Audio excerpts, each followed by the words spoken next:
Mm-hmm. Why are you disturbing me? Can't you see I'm trying to figure out the deep relationship between Bronte and Alexa here?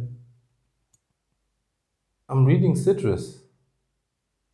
Yeah, it's a really good book. Give it a shot. I've been telling you for weeks. Yeah, where can you find it? I think it's available on Amazon actually. Yeah, just go Amazon, look for the book Citrus. It's right there, PDF. And if you want a hard copy, I guess you could write in the comments and let me know. Yeah, it's that simple.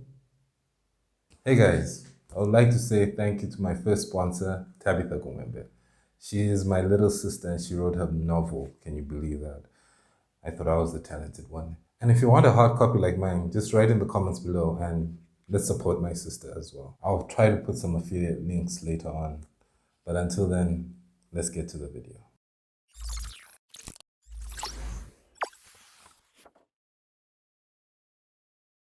Hey guys, it's me, the one doctor no one listens to, the gaming doctor Amanda.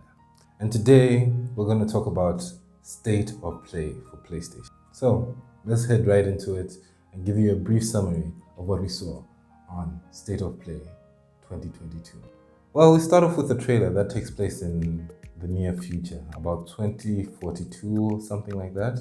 And it's funny how we honestly believe that technology is going to go that far. I mean, according to Terminator, we're supposed to have androids by the year 2000. How did that work? Honestly, I'll be happy with a road that didn't have potholes every 10 seconds. That would be a great advancement here. Anyway, so we're introduced to Ivy, an android that is warning us about a void event. And no, not that type of void event. Get your mind to the game. So the void event is an event where dinosaurs come from wherever the meteor sent them back to Earth to give us humans more problems than fuel prices and World War III. Then we see some robot ass and the cockiest walk I've ever seen in the trailer. This is then followed by a lot of chaos as the dinosaurs come to try to ravage Earth. They show us characters at the beginning of the trailer of various classes, fighting against raptors mostly. But as the trailer goes on, we see that other dinosaurs are involved, like Triceratops and T-Rex. For a second, I thought they were going to pull the trigger on an old series called Dino Crisis, but this was not the case. The name of this game is called Exo Primal, and it seems to be another live service shooter game. The cutscenes look nice, but it has more of a team-based fighting skill to it. We have the typical class tropes, the all-rounder, the one everyone wants to play, the heavy, the healer, and the unique flying one that a few people will use. My biggest fear is that this game will get boring fast. Yeah, it looks fun and all, but once you've killed all those dinosaurs and stuff, I just feel the retention won't be there unless the story actually holds up. We already have a lot of live shooter games as it is, and I feel as we keep adding more, it's gonna exhaust us. So yeah, I'm not really looking forward to it, but I hope it does well. So keep that in mind. It's coming out in 2023. The next game we have is Ghostwire Tokyo. And for the people who have been following this, it's a very unique looking first-person action horror game where you fight the monsters using the power of ninjutsu. And I won't lie, this trailer actually sold me. At first I was a little bit doubtful, but the gameplay looks very crisp and honestly entertaining. The monsters actually look scary and it might actually be a surprise for this year. So let us look forward to it as it's actually coming out this month on the 25th of March. Then this was followed by the trailer by the guy who wants to hunt, slice, dice, destroy, and kill chaos. In this trailer we get a bit more gameplay and how the fighting is going about, as well as a release date. And it's coming out on the 18th of March 2022. So really, quite a few games coming out this month. It's made by Koei Tecmo, Team Ninja, and Square Enix. I won't lie, I was a little doubtful of this, but it's starting to have that platinum feel to it, so I'm actually getting excited for it. So let's hope it actually blows us away. Oh, and there's also a demo coming out for it too. So I'm gonna download it and give you my first impressions as soon as I get a chance. The next game we have is the game that I've been looking forward to for a very long time. Actually, the second trailer that they showed of this game really made me want to get it. And I'm talking about Forspoken, made again by Square Enix. which honestly I'm starting to believe is making every game. It's also in collaboration with Luminous Productions. This game looks so good and I really can't wait. It's blowing me away. The fluidity of the gameplay, the action, the design of the monsters, the design of the environments, the way you move in the environments. It's beautiful and I'm really excited for this game.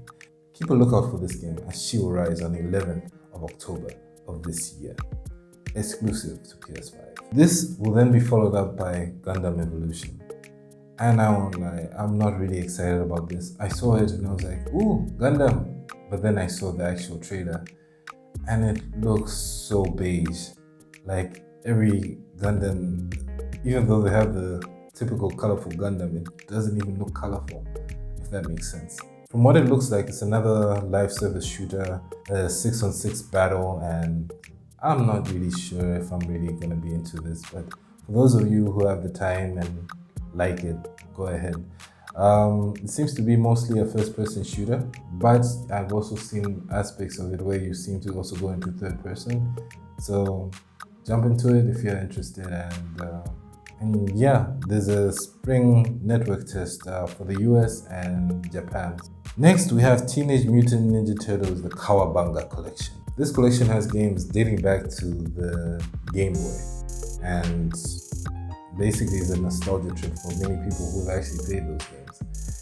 The games included on this are the following: Tournament Fighters, the arcade game, Turtles in Time, Turtles 2, Back from the Sewers, Fall of the Foot Clan, Manhattan Project, Turtles 3, Radical Rescue, Hyperstone Heist, and the first TNMT game. For those of you who like nostalgia, that's your game.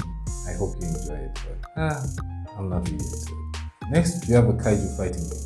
And the main thing I like about this is that it seems to be a couch playing game, but I'm sure there's going to be online elements, but still, it looks like it might be a lot of fun if you get a bunch of friends and just sit in front of your TV and just beat the crap out of each other and blow cities up while you do so. So I'm looking forward to that, but I'm not as excited as I would have wanted, because once my friends are gone, I probably won't play it by myself. So yeah, I think that's the general idea of it. The game is called Gigabash and it's coming to the PlayStation 4, PlayStation 5, and it's made by Passion Republic Games. So look forward to that. We then have a review for the new JoJo's Bizarre Adventure game. This one looks fun. I love the original JoJo game that I played on PS1. I still have it and it really does hold up quite well. Love that game. I should do a review on that, like when I do my retro game reviews. Look out for that, guys. So the gameplay seems awesome as we see a horse actually fighting, and I hope that is a stand, because I know the animal cruelty people will have a few things to say about that. But still, it's called JoJo's Bizarre Adventure All-Star Battle R. But the best announcement was that it has 50 playable characters, and I really like that. I miss the fact that games have so many characters at once and we didn't have to always worry about DLC. Another video again. I have so many ideas for this channel. Keep watching and you will really enjoy yourselves. Next we have a great game which I'm honestly looking forward to and I did not expect, by the name of Trek to Yami, which has this black and white aesthetic like the old samurai movies of Akira Kurosawa. I love it. It was a side-scrolling 3D game and it looks really awesome, and I'm really looking forward to it, and it comes in spring of this year to both consoles. So keep your eyes out for that one too. PlayStation Studios then made an announcement for Returnal's update. In this one you get to play co-op campaign mode. And yeah, I guess it's fun, but they also announced that there's going to be a survival mode, and I'm like, a survival mode for a very hard game already? Sounds hard. But yeah, look out for that. I'll probably play that game later on, but right now I have a really big backlog, so yeah. Finally, we come to the last two games of the show, again made by Square Enix, that makes everything. The first one being a real-time strategy game, which showed a bit of story between warring factions and briefly explaining the conflict. Also showed some cinematics, but what really blew me away was that this game has summons. And I saw Bahamut. And once I see Bahamut, I'm sold. I want this game and it looks really, really fun. The game is called The Day of Fields Chronicle and comes out sometime this year. The cinematic fighting also had this Fire Emblem kind of effect after you keep watching it, and it looks interesting, so please give it a shot. The second game is called Valkyrie Elysium, and it looks like so much fun. Sadly, I wish it had more color than white and beige, but still, really love the hack and slash aspect of it. It has a very Devil May Cry Bayonetta feel to it, and a bit more complexity to it as well. So I'm really, really looking forward to the story, the game, and I love single player games. I really hope it's a very focused game and I don't have to buy 30 DLCs just to find out what's happening. So look out for that. And yeah, that concludes the state of play. Overall, there weren't that many amazing games. Most of these games were already announced, so yeah, you can complain that, hey, what was the point? But it did show the lesser known games to us, and that's how we get to follow up on these things. I'm really looking forward to some of them. Some of them are not so much, but that's how gaming is. So yeah, it wasn't bad. For those of you who are disappointed that there were no major announcements, what did you expect?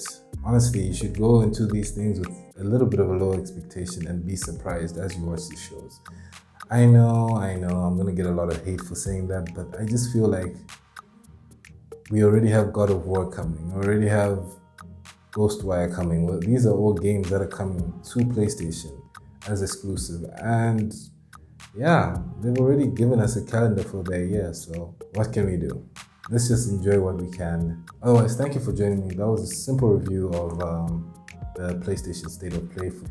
I hope you enjoyed it, and looking forward to seeing you again on this channel. Please don't forget to like, comment, share, and subscribe. I've noticed that I have been getting quite a bit of views, but no one's actually subscribing. So please, guys, let's build this channel together. It's really, really a dream of mine to actually just do this and see how far we can go together. So I thank you all for your support. It was really amazing to see that close to 200 people watched my first video. I pray that we can continue to do that and grow, and maybe one day I'll have 1,000 subscribers or 100, who knows. So yeah, have a good night, guys, and until next time, on to the next patient.